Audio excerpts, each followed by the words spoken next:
Bonjour, bienvenue dans ma bibliothèque. Nous sommes à Montréal le 14 mars 2014. Mon nom est Bruno Lalonde. Avec toute cette fébrilité qui règne soudainement, j'ai oublié. Ça fait une semaine que je me dis qu'il faut que je vous en parle. Alors, je vais vous en parler tout de suite. Comme ça, ça sera fait. Demain, samedi le 15 mars 2014, exposition de livres anciens à Westmount. Et pour l'occasion, j'ai épinglé mon macaron du Parti québécois. Quand on aime la bagarre, hein? Et donc, ce salon du livre-là, ancien de Westmount, a lieu à compter de 10 heures le matin, jusqu'à 5 heures, 17 heures. Et c'est au 4001 boulevard de Maisonneuve-Ouest. 4001 boulevard de Maisonneuve-Ouest. Et le coût d'entrée, je montre ça, et le coût d'entrée est de 3 $. Alors, je vais encore vous parler de Pierre-Carl Péladeau ce matin. Brièvement, parce que je suis vraiment très occupé. D'abord, je vais vous poser une petite question. Puis, j'ai fait le test avec beaucoup de gens dans mon entourage et personne, même les plus érudits, même ceux qui ont une très grande mémoire politique, aucun d'entre eux ne s'est souvenu de ça. Alors, je vous pose la question suivante. En quelle année est mort Robert Bourassa? Oh, j'aurais pu aller vérifier sur Google. Je ne l'ai pas fait. Écoutez, croyez-le ou pas, moi je m'en souviens absolument pas. Il a été 2 fois premier ministre du Québec, de 70 à 76 et de 95 à... Non, de 80... Ouais, vous voyez, hein? De... Voilà. On ne se souvient même pas qu'il existait au fond, Robert Bourassa. Alors, vite, il y a plusieurs années, on a fait un reportage sur les lectures et les bibliothèques de nos hommes politiques. Je l'ai peut-être déjà dit ici dans cette vidéo, mais si je me répète, c'est que je juge que c'est important. Jacques Parizeau, grand admirateur de Julien Gracq, grand lecteur de Julien Gracq. Lucien Bouchard, Marcel Proust et Napoléon. Et quant à Jean Charest, eh bien, ce qu'on voyait de ce qu'on apercevait sur les rayons de sa bibliothèque, des Tom Clancy, des Robert Ludlum, en anglais, en grand format. On me dit que, en fait, j'ai lu que Philippe Couillard aimait lui aussi Napoléon et qu'il aimait beaucoup Héraclite, dit l'obscur. Alors voilà. Et je me suis renseigné sur Pierre-Carl Péladeau.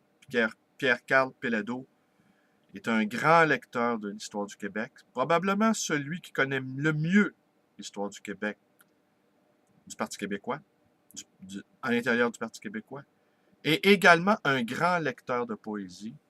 Sans doute est-il un grand admirateur de Gaston Miron, et ne soyez pas étonnés de voir Péladeau citer des auteurs québécois et des poètes québécois.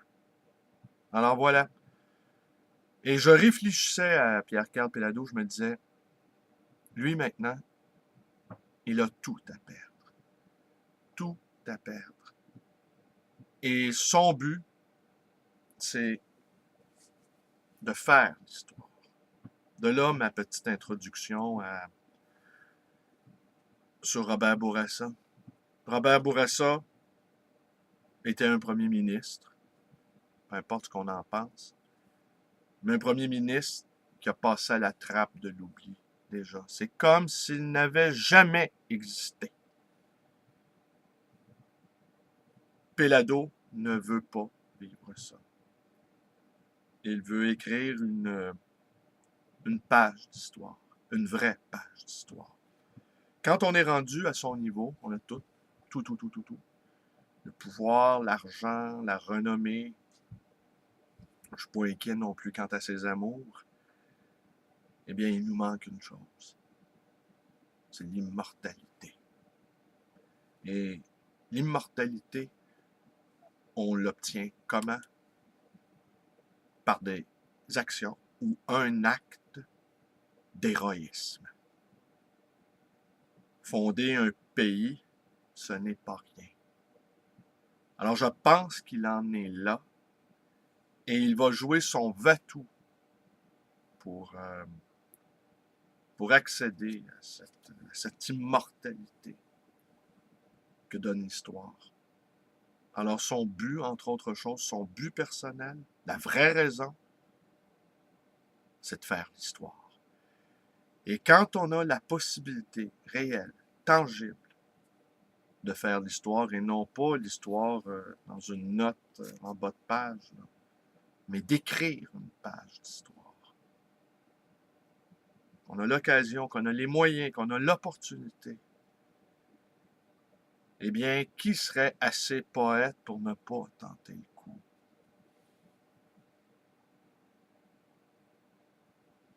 On entend par là poète, celui qui vit parfois dans l'ombre des cabinets, dans l'ombre des bibliothèques, et qui vit déjà une sorte d'éternité un peu factice. Oui, donc, il a maintenant tout à perdre, Pierre-Carl Péladeau. Parce que déjà, il est en train de devenir l'homme le plus haï du Canada. Les fédérastes le détestent en s'en confesser. Les Anglais le détestent. La gauche l'aime plus ou moins. Et on ne lui pardonnera pas de nous faire le coup à la Lucien Bouchard. D'ailleurs, les journalistes de la Gazette le comparent à Lucien Bouchard. Je comprends qu'ils le fassent, car leur inconscient désire qu'il soit aussi décevant que Lucien Bouchard. Il n'y a aucune comparaison à établir entre les deux hommes. Alors voilà, il a tout à perdre maintenant, parce qu'il fait naître des vocations, il fait naître des espérances qui nous font brûler d'un feu soudain et inattendu. Nous sommes portés maintenant par quelque chose. Il ne faut pas qu'il nous laisse sur le quai. Il ne faut pas qu'il nous laisse en rade. Il ne faut pas qu'il nous laisse avec nos valises. On va le suivre. On va faire l'indépendance avec tout le monde, avec lui. Mais il a tout à perdre maintenant. Déjà, on me dit que des gens se désabonnent à Vidéotron. Il va y avoir des représailles économiques. Il va y avoir des représailles politiques. Et rendu là, lui, où il était, eh bien, c'est tout ce qui lui manquait d'entrer dans la légende. Et en ce sens-là, on peut saluer son courage et on peut saluer son entreprise. Qui ne voudrait pas entrer dans la légende? Merci, portez-vous bien. Alors, je vous rappelle, demain, je serai au Salon du Livre Ancien de Westmount, au 4001 boulevard de Maisonneuve. Pour le reste, ben écoutez, vous connaissez la suite.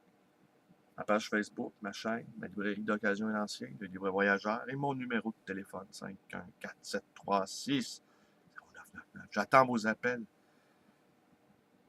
Je parlerai peut-être demain, si j'ai le temps, pris le taxi hier. Ça fait longtemps que je n'avais pas pris le taxi.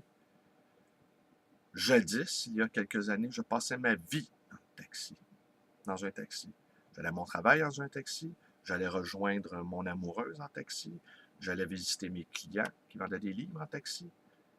Et franchement, j'étais bien connu des chauffeurs de taxi. L'un d'entre eux m'appelait l'Africain blanc. Parce qu'il me voyait à toute heure du jour, de la nuit, traverser la ville. À la fois pour des raisons de travail et à la fois pour des raisons sentimentales. Alors, cherchez l'erreur.